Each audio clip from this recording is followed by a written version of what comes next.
네, 안녕하세요. 야수의 서재입니다. 오늘 가지고 온 책은요, 명랑한 운둔자라는 책인데요. 어, 작가는 캐롤라인 넵이라는 작가입니다. 제목이 명랑한 운둔자라고 해가지고 제목을 본 순간 어떻게 운둔자가 명랑할 수 있을까? 운둔자가 명랑하다. 조금 처음에 안 맞는다라는 생각을 했었어요. 운둔자라고 하면 보통 외롭거나 고독하거나 그래야 되잖아요. 근데 또 내심 명랑한 운둔자라는 말이 또 마음에 드는 거예요. 왜 그럴까 했는데 제가 아마 이게 점점 나이가 먹어서 그런지 아니면 원래 정말 점점 본성에 가까워져서 그런지 모르겠는데 운둔하는 것이 조금씩 더 편해진다라는 생각이 들었거든요. 근데 그렇다고 해서 집에서 제가 가만히 틀어박혀 있느냐? 바쁘거든요. 이것저것 하느라고. 그리고 기분도 좋고요. 그래서 명랑한 운둔자라는 말이 꼭 저를 얘기하는 게 아닐까 이런 생각이 들었던 그런 책이라서 또 반갑게 읽게 되었습니다. 이 캐롤라인 랩이라는 어떤 작가를 한번 볼게요. 지적이고 유려한 회고록 성격의 에세이를 쓴 작가, 전신분석가 아버지와 화가 어머니 사이에서 쌍둥이로 태어났다. 1981년 브라운 대학교를 우등으로 졸업하고 20년 가까이 저널리스트로 살았다. 살면서 몇몇 끔찍한 중독에 빠진 경험이 있는데 삶의 압박으로부터 달아나고 싶은 마음이 들 땐 술로, 그런 자기 자신을 호되게 통제하고 싶을 땐 음식을 거부했다. 이런 자신의 깊은 내면 이야기를 솔직하게, 우아하게, 또렷하게 고백해 세상을 놀라게 했다. 드링킹, 그 치명적 유혹은 알코올 중독의 삶을, 세상은 왜 날씬한 여자를 원하는가는 다이어트 강박증과 섭식장애에 관한 기록이다. 남자보다 개가 더 좋아는 개를 향한 지나친 애착을 다룬다. 자신을 직시하며 그 감정과 생각의 결을 낱낱이 드러내는 글쓰기로 독자의 마음을 사로잡았으나 2002년 42이라는 이른 나이에 폐암으로 세상을 떠났다. 책을 읽어보면 이 작가는 담배도 피는 그런 애연가였습니다. 캐롤라인 넵은 이 책 명랑한 운둔자에서 혼자 살고 혼자 일했고 가족과 친구와 개와 소중한 관계를 맺으며 자기 앞에 고독을 외면하지 않았던 삶을 이야기한다. 자신의 강함과 약함을 있는 그대로 받아들이면서 결국 삶의 명랑을 깨달은 저자로부터 우리는 만난 적 없지만 오래 이어온 듯한 우정을 느낄 수 있을 것이다. 이것이 그의 재능이다. 사실 이 책을 읽기 전까지는 이 뒤에 말이 그렇게 와닿지 않았는데요. 읽다 보니까 정말 오랫동안 알고 있었던 저보다 나이가 많으니까 누나 같은 혹은 선생님 같은 생각이 들더라고요. 특히 이 책의 저자는 생각이 정말 많은 사람이에요. 그래서 혹시 생각이 내적으로 이렇게 계속 도는 분들 계시잖아요. 그런 분들은 사실 그거를 거부하고 단순해주고 싶어도 그렇게가 안 되죠. 그런 분들께서는 이런 책을 읽으면 마치 자기와 결이 정말 비슷한 혹은 그보다 더 깊은 생각을 갖고 있는 그런 친구를 만난 느낌 혹은 뭐 선배 그런 기분이 들 것 같습니다. 저 같은 경우는 사실 이게 산지 한 1년 넘었거든요. 근데 그 당시에는 제가 조금 더 운둔 생활이 아니었던 것 같아요. 사람들 만나느라고 술 먹는 것도 많았고 그래서 깊이 이렇게 잠식하는 시간들이 없었는데 코로나로 인해서 그런 시간들이 이제 자의적, 타의적으로 생기면서 그런 생각의 깊이가 깊어진다랄까? 생각이 많아지고 혼자는 시간이 많아지고 혼자만의 시간을 찾다 보니까 자연스럽게 운둔의 생활로 가게 되었습니다. 그런 찰나에 다시 꺼내서 읽어보니까 되게 공감되는 부분들이 많았어요. 그리고 사실 인스타그램에 제가 올려놓은 글도 있지만 제가 중고등학교 때는 오히려 더 진짜 깊고 우울감도 있었고 감성도 너무 짙어가지고 어려웠었는데 대학교 가면서 특히 군대 갔다 오면서 그런 것들이 많이 그때 당시에는 해소되었다고 생각했었거든요. 생각의 끈이 끊임없이 이어지는 그런 과정들에서 더 이상 갇혀있지 않구나, 이제 벗어났구나, 그런 생각을 했었는데 최근 들어서는 또 그렇게 뭔가 소위 말하는 쿨한 뒤끝 없는 남들과 다 잘 지내는 그러한 사람으로 살았던 게 저의 본성은 아니었을 수도 있겠다라는 생각이 들었습니다. 왜냐하면 그렇게 살려고 하다 보니까 제 마음속에 드는 생각들, 감정들을 다 무시했어야만 됐어요. 그래서 아니야, 이런 생각은 할 필요가 없어, 이런 감정은 들 필요가 없어, 오히려 너를 무겁게 만들 거야, 너의 팔다리에 무거운 무게추를 달 뿐이야, 이런 생각이 들면서 애써 무시했었던 것 같아요. 그러다 보니까 감정을 다양하게 느꼈었던 저였는데 그러지 못하게 되고 그러면서 타인의 감정도 좀 존중해주지 못하게 되었었습니다. 그래서 타인이 걷던 소위 말해서 조금 사소한 것에 매여 있으면 그럴 필요가 없다라고만 얘기를 했었던 것 같아요. 공감해주지 못하고. 근데 사실 그 이유는 제가 그렇지 못하게 돼서 나도 그걸 못하고 있는데 왜 그걸 그렇게 징징거리니? 라는 아주 못생긴 마음이 있었던 것 같습니다. 근데 최근에 다시 그런 저의 모습을 받아들이기로 했거든요. 그게 뭐 잘못된 것도 아니고, 그리고 모든 사람들과 잘 지낼 필요도 없고요. 오히려 살아있음을 느낄 수 있는 감정을 느끼는 게 더 중요할 수 있겠다라는 생각이 들었었습니다. 그런 찰나에 이 명랑한 운둔자를 만나게 됐는데 너무 좋았습니다. 물론 좀 저 입장에선 좀 과잉된 부분도 있었었고 저렇게까지 생각할 수도 있구나라고 의문이 드는 것도 있었지만 끝내는 또 수긍을 하게 되는 그런 지점들이 많았었기 때문에 굉장히 좋은 시간을 보냈었던 것 같아요.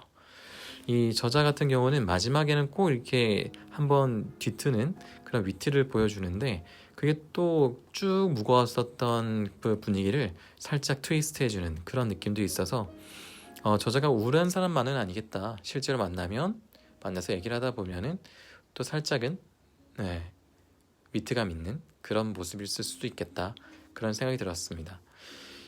이 저자 같은 경우는 다양한 중독에 빠져 있었고 그것을 헤어나오기 위해서 또 노력하는 그러한 삶을 연거푸 반복하는 삶을 살았었거든요. 그러다 보니까 남들보다 시간이 2배 걸릴 수도 있겠죠. 중독되는 시간에서 제대로 된 시간을 못 보냈을 것이고 또 그 중독에서 벗어나기 위해서 또 그 이상의 시간을 보내야 했기 때문에 더 많은 시간들이 허비된 그런 것처럼 느껴질 수 있는데 그런 부분에 대한 어떤 마음도 담고 있는 챕터가 있습니다. 네, 그래서 이 책은 그리고 보시면 챕터가 나름 나눠져 있거든요. 그래서 볼까요? 처음에는 함께라는 걸로 이제 맨 처음에 홀로로 나와 있습니다. 이 홀로라는 챕터에서 세 번째가 명랑한 운둔자라는 제목의 에피소드고요. 그 다음에 함께라는 주제로 묶어놓은 에세이. 그 다음은 이제 떠나보냄, 죽음이라든가 이별이라든가 중독에서부터 벗어나는 그런 것들 얘기하고 있습니다. 그리고 이제 바깥, 이건 약간 전반적으로 다양한 사회적인 어떤 그런 것들, 그리고 섹슈얼리티 이런 것들도 좀 나오는 것 같고요. 그 다음에 이제 그냥 보통의 삶 이런 것들이 좀 나와 있는데 이 중에서 한두 개만 뽑아서 한번 읽어보도록 하겠습니다. 제목인 그 명랑한 운둔자를 갖고 제목인 이 챕터 한번 같이 읽어보도록 할게요. 네, 명랑한 운둔자. 밤 9시 45분 나는 부엌에 서서 제일 좋아하는 저녁 식사 메뉴를 만드는 중이다. 밀플레이크, 뮤즐릭스 시리얼, 건포도를 섞은 이 맛있는 음식은 내게 위안이 되어준다. 목요일이니 15분 뒤에 드라마 이알이 방영할 테고 시청률 조사 기간인 5월 중순이니 나는 기대감에 젖어 있다. 그렇다. 새 에피소드가 방영되는 날이다. 기분은 평온하다. 나는 찢어진 레깅스, 티셔츠, 목욕 가운을 입고 있다. 내게는 거실 소파에 흡족하게 그리고 말없이 웅크리고 앉아있다. 전화 자동응답기에 메시지가 몇 통 와있다고 불이 깜빡이는데 내가 일부러 받지 않은 전화들이고 내일이 되어야 응답할 생각이다. 이때 어떤 생각 하나가 떠오른다. 단순한 사실적 진술 하나가 완전한 문장의 형태로 내 머릿속에 떠오른다. 나는 그 말을 듣는다. 나는 명랑한 운둔자야. 이것은 정말 마술적이고 변혁적인 순간이다. 이것은 일종의 만화경 같은 변화랄까?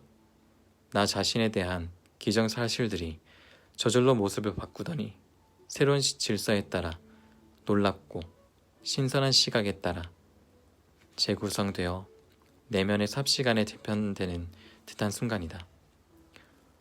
오래된 생각이 새로운 생각으로 바뀐다.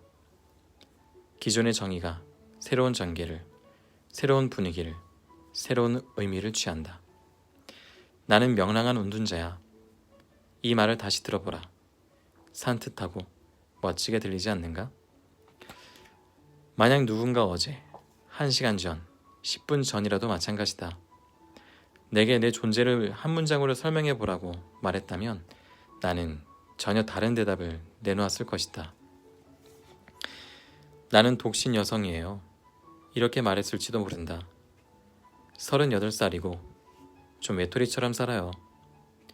이 말이 슬픈 노처녀를 연상시킨다는 사실을 알고 있다는 듯이 내 목소리에 변명의 기미가 어려 있었을지도 모른다.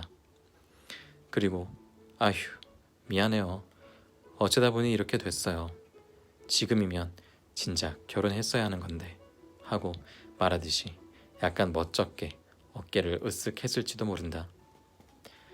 하지만 내가 시리얼 그릇을 앞에 두고 서 있던 순간 내 정신의 만화경이 살짝 돌아가더니 변명은 흐릿해지고 대신 새로운 장면이 눈앞에 나타났는데 그 새로운 장면은 감히 이렇게 말해도 될까?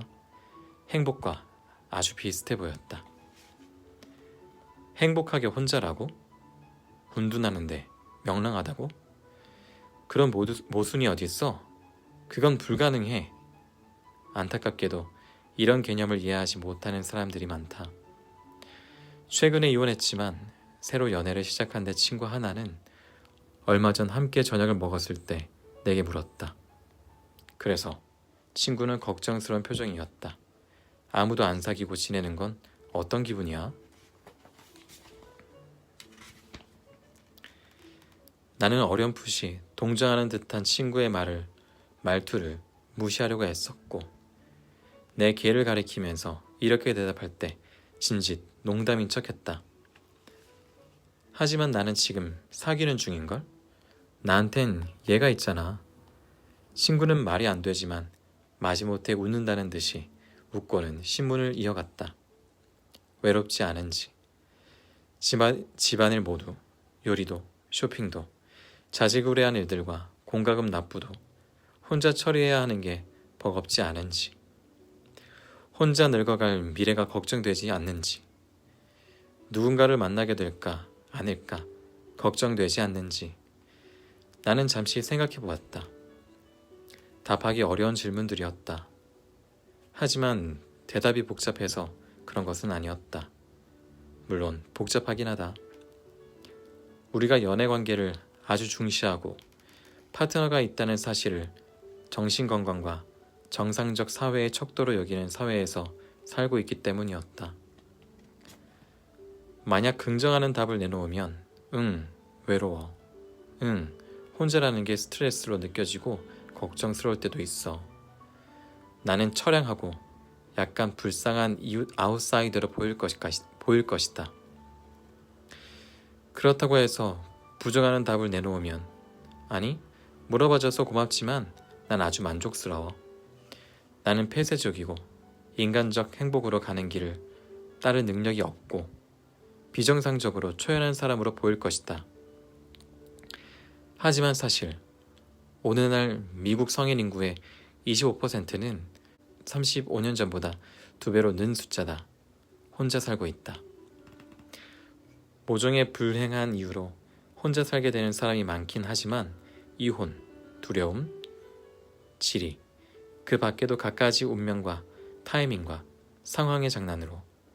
그렇다고 해서 혼자라는 사실이 본질적으로 안타까운 상태인 양, 더 나은 선택지가 있다면 당연히 취하지 않을 상태인 양 가정하는 것은 지나치게 단순하고 잘못된 시각이다. 나는 친구에게도 그렇게 말했다. 물론 단점은 있어. 하지만 난 혼자 사는 게 정말로 좋아. 장점도 몇 가지 꼽아보았다. 내 시간은 내 마음대로 보내고 생활 규칙을 알아서 정하고 내 취향을 마음껏 탐닉할 자유. 내가 원하지 않는다면 아무하고도 소통하거나 협상하거나 타협하지 않아도 된다는 안도감. 나의 물리적, 정신적 공간을 스스로 구축하는 설계자라는 사실이 안겨주는 주기적인 작은 성취감. 나는 말했다. 이건 선택의 문제, 스타일의 문제야. 그리고 나는 이 스타일이 편해. 친구는 진지하게 끄덕이면서 들었다. 하지만 내 말을 전혀 믿지 않는다는 걸 알 수 있었다. 이런 대화가 그렇게 잦지만 않아도 크게 신경 쓰이진 않을 것이다. 나는 종종 아침에 개를 산책시킬 때 웬디라는 친구와 함께 걷는다. 웬디는 19년 동안 함께해온 파트너가 있다. 웬디의 일정표는 어찌나 빽빽하게 채워져 있는지 나는 현기증이 날 지경이다. 파티와 포트럭 저녁 식사 모임, 영화관과 극장 나들이, 휴가와 다른 도시에서 놀러온 방문객이 쉼없이 이어진다. 웬디는 금요일마다 내게 주말에 뭘 할 계획이냐고 묻고 나는 금요일마다 어물거린다. 뭐 별 계획 없어. 혹은 늘 하던 대로 그냥 있지 뭐. 솔직히 나는 주말 약속을 거의 잡지 않는다.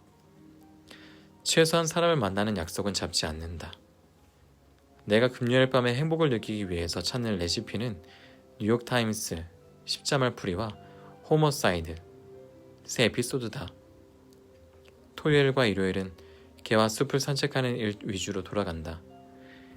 인간 동행이 함께할 때도 있지만 늘 그렇지 않다. 내가 인간 혐오자라서 그런 건 아니다. 나는 작지만 세심하게 키워온 사교 생활을 즐기고 있다. 한 줌의 소중한 친구들이 있고 사랑하는 언니가 있다. 그들의 존재와 지지는 내게 세상에서 가장 중요한 것이다. 하지만 웬디는 조용한 삶과 공허한 삶을 잘 구별하지 못하고 내 생활 양식이 심란하다고 여긴다. 내가 주말 계획을 얼버무리면 웬디는 마치 내가 48시간 동안 세상과 단절되어 슬프게 지낼 거라고 예상하는 듯이 은근히 불편해하는 표정을 떠올린다. 그래서 나는 웬디를 달래려고 가끔 없는 얘기를 지어낸다. 저녁 약속이 있다고 말하고 영화를 볼 거라고 말하고 여자친구와 쇼핑하러 갈 거라고 말한다. 그러면 웬디는 늘 한시름 놓았다는 반응을 보이는데 꼭 엄마 같은 그 태도가 나를 약간 내려다보는 것처럼 느껴지곤 한다. 아, 정말 잘 됐네. 나는 홀로 걸어가며 속으로 방어적인 태도를 취하는 나는 우리의 나라에서 살아가는 외톨이 운둔자다.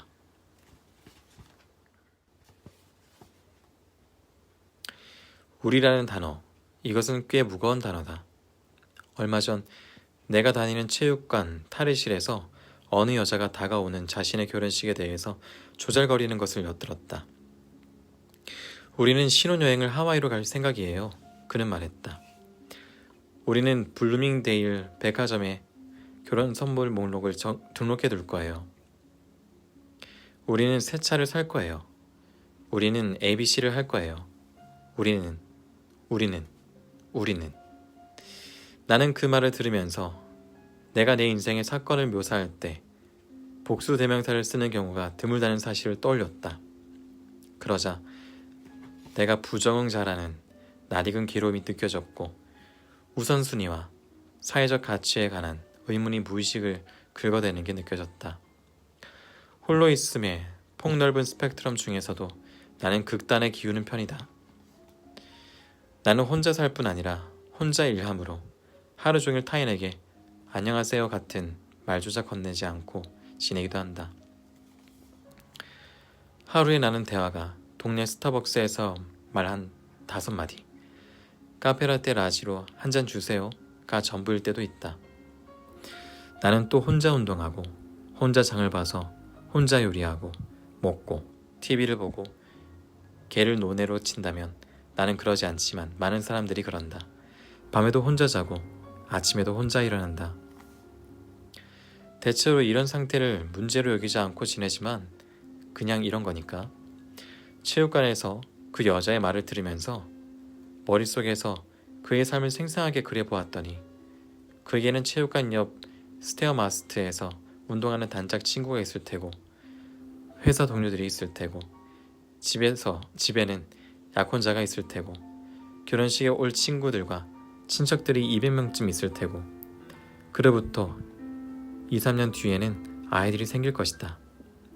그런 그녀에게 내가 외계인처럼 느껴졌다. 내가 탈의실에서 옷을 갈아입은 뒤 나만의 어둡고 외로운 동굴로 조용히 돌아가는 더러운 변이 종족처럼 느껴졌다. 나는 왜 그것을 원하지 않을까? 자연히 이런 질문이 따라 나온다. 나는 왜 그런 판타지를 남편, 가족, 아이들 매력적인 꿈으로 느껴지지 않고 고달픈 일이라고 여길까? 내게 문제가 있나? 내 삶도 삶인가? 체육관의 여자는 곧 기혼자가 될 테지만 사실은 그렇다고 해서 그가 나보다 더 정상적인 삶을 향해 나아가고 있다고는 말할 수 없다. 현재 미국은 역사상 처음으로 1인 가구 수가 부부와 자식으로 구성된 가구 수에 맞먹을 만큼 늘었다. 하지만 저런 순간을 겪을 때면 우리의 문화적 기준과 기대가 아직 숫자를 따라잡지 못했다는 생각이 든다.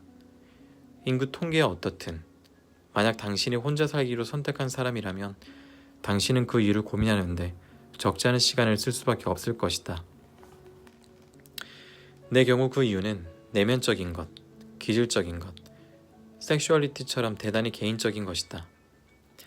대부분의 여자들처럼 나도 어릴 때는 언젠가 내가 결혼할 거라 생각했다.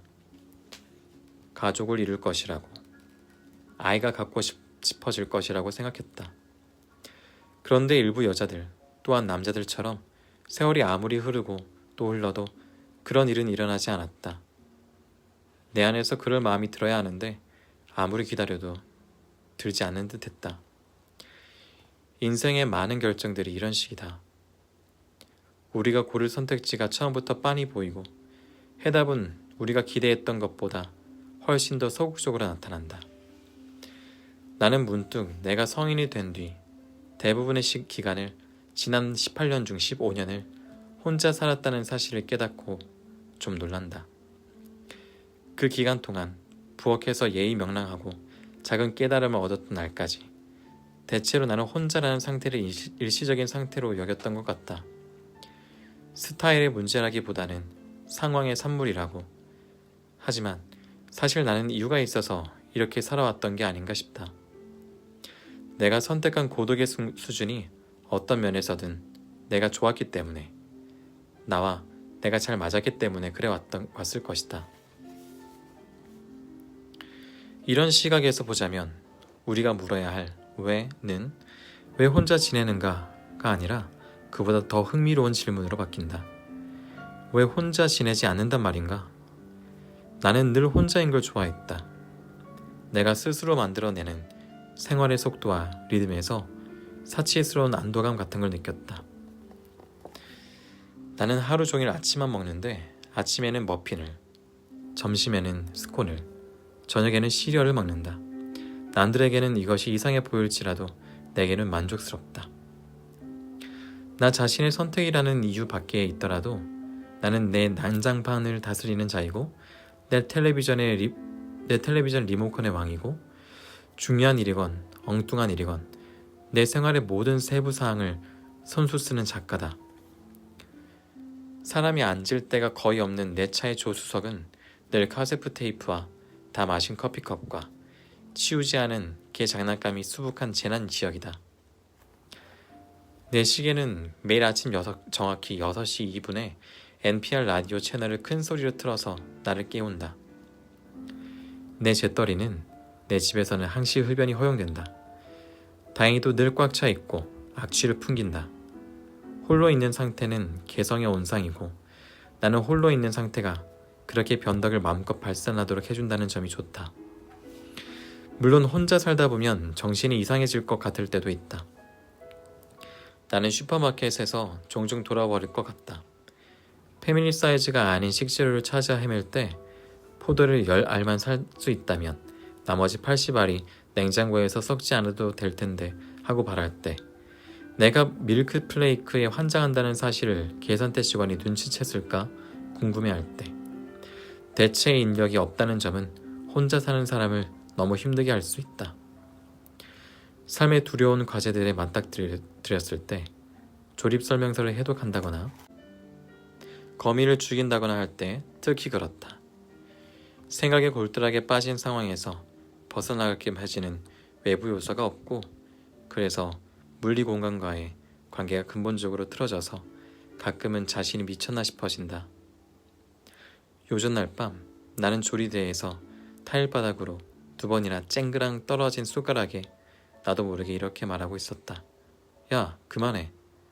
그런 뒤에 고개를 절레절레 흔들면서 내 내면에서 모기가 앵앵대는 소리처럼 작지만 끈질기게 울리는 질문을 의식했다. 이게 정상일까? 진짜?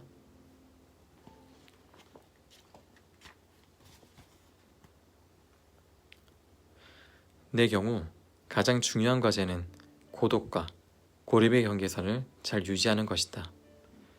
실제로 그 둘은 종이 한 장 차이다. 사회적 기술은 근육과도 같아서 위축될 수도 있고 내가 경험한 바로도 육체적 건강을 유지하는 것처럼 사람과의 접촉을 유지하려고 애쓸 필요가 있다. 타인과의 접촉을 일정 수준 이상으로 유지하지 않으면 지극히 간단한 사회적 행동마저도 누구를 만나서 커피를 마신다거나 외식을 한다거나 이런 일들이 엄청나고 무섭고 피곤한 일처럼 보이기 시작한다. 프랑스까지 헤엄쳐서 가려고 시도하는 것 못지않게 버거운 일로 느껴진다. 고독은 종종 다른 사람들과의 관계를 배경으로 두고 즐길 때 가장 흡족하고 가장 유익하다. 적절한 균형을 지키지 못하면 삶이 약간 비현실적인 것이 된다. TV 등장인물들을 현실의 사람들처럼 생각하게 되고 집에 들어온 파리가 친구 삼을 만한 상대로 느껴지고 남들은 더없이 일상적인 일로 생각하는 작은 사건들이 집에 손님이 온다거나 추리닝 바지보다 더 점잖은 옷을 입어야 하는 상황이라거나 그런 일들이 기이하고 불가이한 일로 느껴지기 시작한다.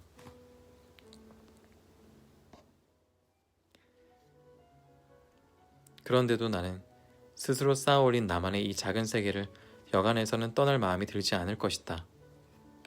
지금까지 나는 우리의 나라에서 살아왔고 이따금 나도 걱정과 피로에 쫓겨서 그곳의 문을 쾅쾅 두드리면서 들여보내달라고 청하곤 했다. 함께 저녁을 먹던 친구가 내게 아무도 사귀지 않는 것은 어떤 기분이냐고 물었을 때 나는 혼자라는 상태에 절망하고 혼자 있는 것은 무섭고 열등한 상태라고 생각했던 시절의 기분이 어땠는지가 생생하게 떠올랐다. 주말에 계획이 없다는 말에 친구 웬디가 불편해하는 것을 볼 때 나는 한때 내가 아무 계획 없는 시간을 얼마나 겁냈는지 그냥 가만히 앉아서 내 안의 감정이 밖으로 나오도록 여유를 주는 일을 얼마나 어려워했는지 새삼 떠올린다. 그리고 체육관에서 만난 여자처럼 사람들이 우리라는 단어를 수시로 입에 올리는 걸 들을 때 나는 마치 타인과 결부되지 않는, 나는 존재 가치가 없다는 듯이 남들과의 관계로만 나 자신을 정의하려고 애썼던 고통스러운 시절을 떠올린다. 그날 밤 부엌에서 켈로그 만찬을 준비하며 내 집의 단정함과 조용함을 즐길 때 그 시간이 고마운 선물이자 일종의 승리로 느껴졌다. 예전에 내가 애쓰며 괴로워했던 일들이 과거로 좀 더 멀리 물러났다는 것을 알 수 있었다. 나는 원래 숫기가 없는 성격이다. 타인과의 소통을 늘 부담스럽게 느껴왔고 앞으로도 아마 어느 정도는 계속 그럴 것이다. 따라서 나는 혼자 있는 걸 늘 대단히 편하게 여겼지만 그러면서도 그 상태를 만끽할 줄은 잘 몰랐다. 혼자 방에 앉아 있으면서도 초조해지지 않는 것, 연애의 틀 밖에서도 안락과 위로와 인정을 얻을 수 있다고 느끼는 것, 내가 가진 자원만으로도, 나라는 사람, 내가 하는 선택만으로도 고독의 어두운 복도를 끝까지 걸어서 밝은 곳으로 나갈 수 있다고 믿는 것, 이런 것은 잘하지 못했다. 나는 시리얼 그릇을 들고 거실로 나가서 TV 앞에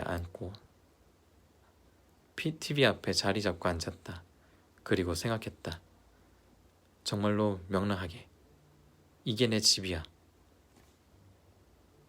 1998년. 네, 1998년이면 정말 옛날이죠.